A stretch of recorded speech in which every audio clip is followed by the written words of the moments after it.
terbiye verici ehende bir halifalarımın birinin aydınma da şunu aytıp bermesli. Men sana geregim deyip elini elime kısıptım telim. Men sana yüreğim deyip yüreğime basaptım telim. Emma velin innine çekler yüreğim dimene baranop dilim. İnni versem yürek dilen o da değil. Çalışırvam bolcun eken sevgilim. Ey sen kara vedili buğday renkli sevgilim. Sana asay sevgi bilin dolu yürek.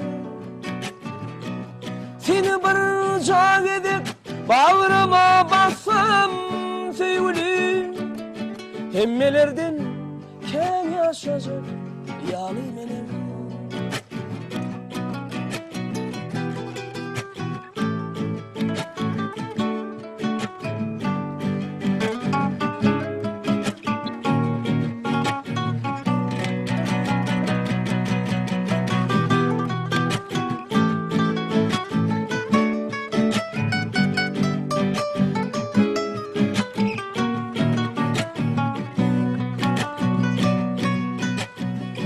Yılgırıp kapıda durdu bir oğlan.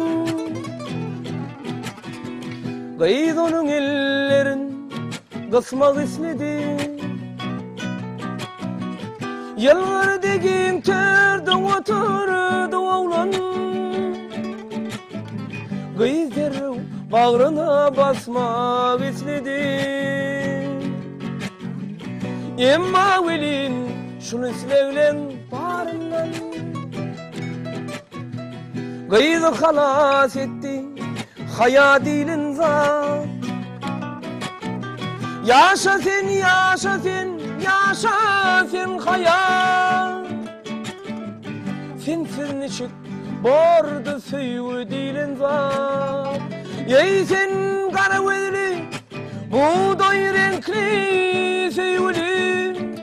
Sana asay sevgi bilin dolu yürek.